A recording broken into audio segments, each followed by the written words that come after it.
The river brings you gifts from Mother Nature. They arrive at the crook, the riverbank, downstream from Heartbreak Cliffs, where it stinks of despair. They rest in the silt. There, beside your cabin, sits alone in the whispering forest. You couldn't hear Mother in your old life, years before. She was strangled by the city, the people and their endless questions. But here, it's different. Where none but you tread the winding dirt road. Here, she hums the breeze through auburn leaves. She sobs with bitter storms that bruise the sky, and wails that smell like wet earth. She whispers her plans for you through rustling reeds. And Mother rewards you for listening. You drag her gifts ashore. Let her weather, gnaw, clean them until they lie bleached white and fractured. You build totems with her gifts, turning hopeless, broken things into something beautiful. A way of thanking the only one who's ever truly seen you. The men who came this morning with their shrieking cars, they don't seem to understand. She sends me gifts, you say. But as their blue lights flash behind them, their faces twisted in horror, they ask, "Did you kill these people?"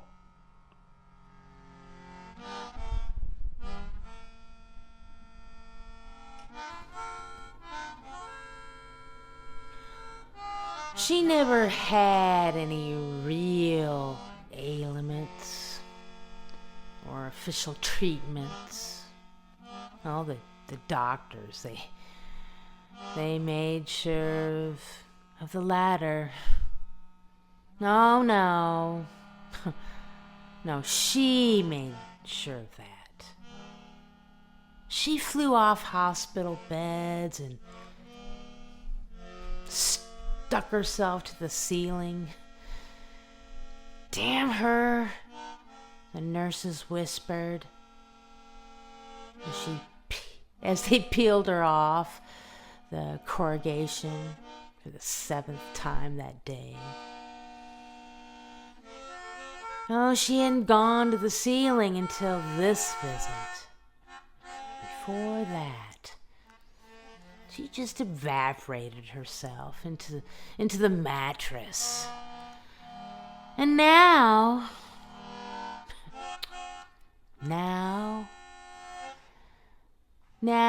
she was expanding her means of obscurity. This time she slithered herself all the way out of her gown onto her roommate, a hairless snoring man. He lunged up from his pronged mattress and wrapped his arms around her. His love of 40 years was there.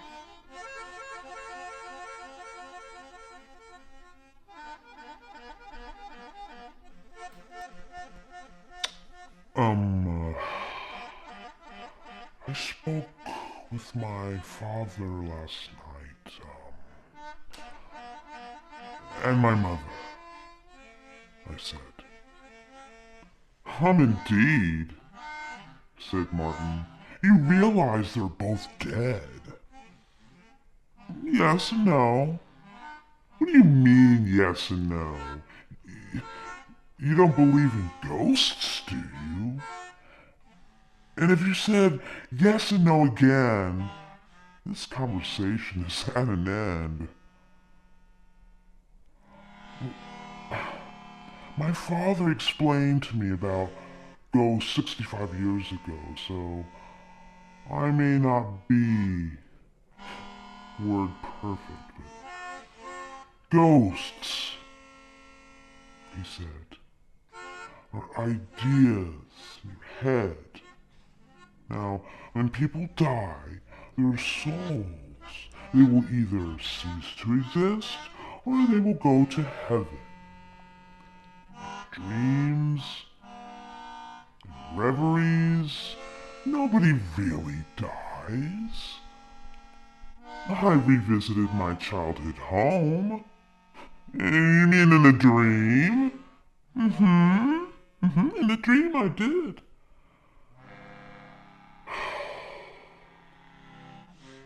For the tape.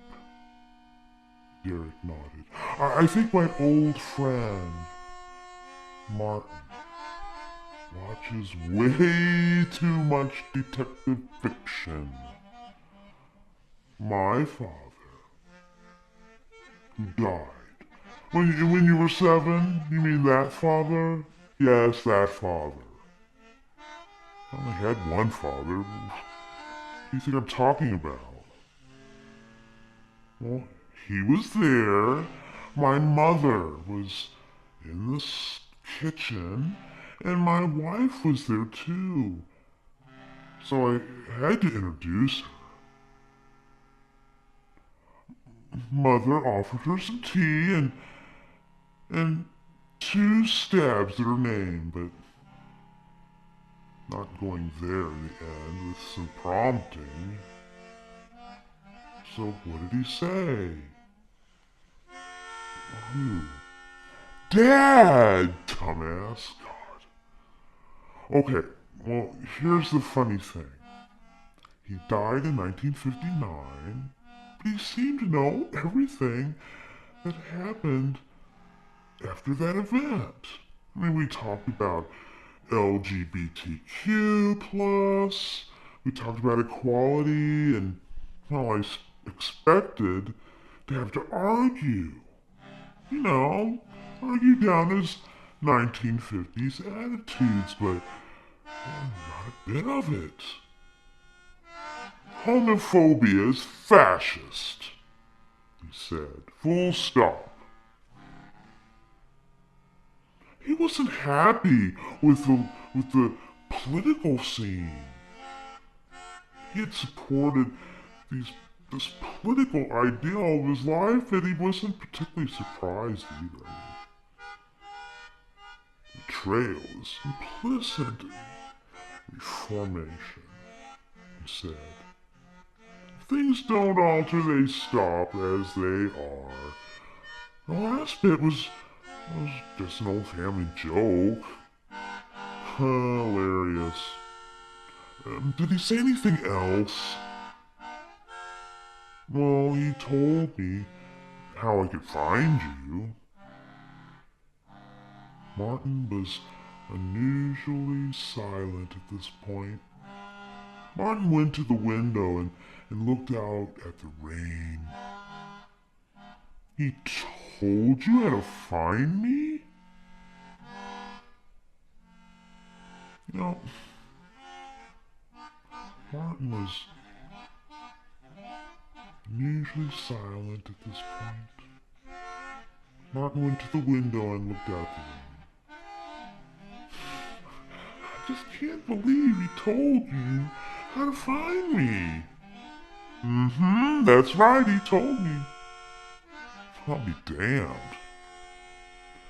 Probably,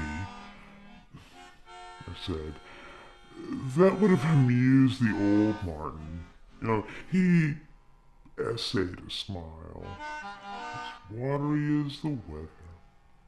We chatted for a while, mainly about just the past. He'd been at the same school, so, we talked about that a little bit. It no longer existed, but, well, that didn't stop us from talking. As though the old badger was still alive and still had the school bully waiting outside of his office for a good paddling. Of course, he never stopped being a bully. Just a bully with a sore ass, said Martin. I agreed. We shared a bottle of wine, and, well, in due course, it was time for me to leave. The next day, I had a journey to Parsons Road, the old cemetery where we used to go to smoke our cigarettes during lunch break. Well, I found my way to Martin's grave. By trial and error. Mainly error.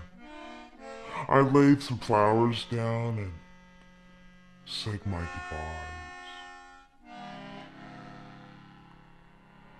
I knew it was only Orlaw, of course. I would see him again.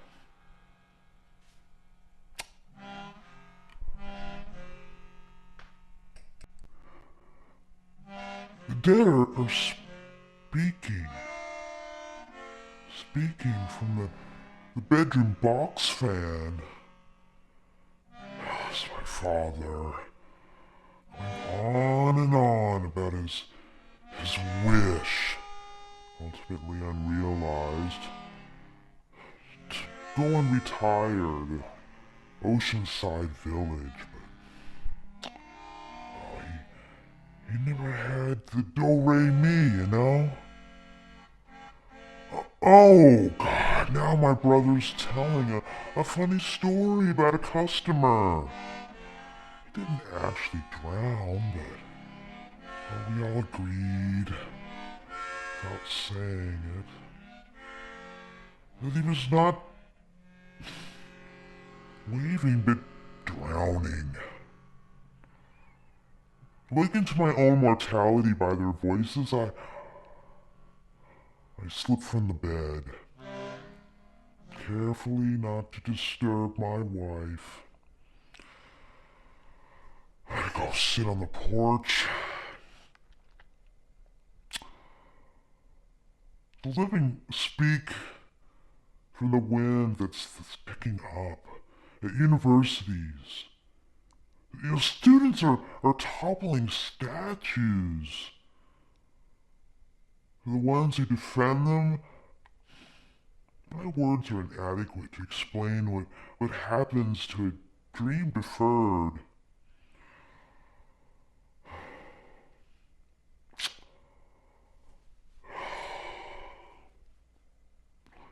At home, we wring our hands over our daughter. She's only in the second grade.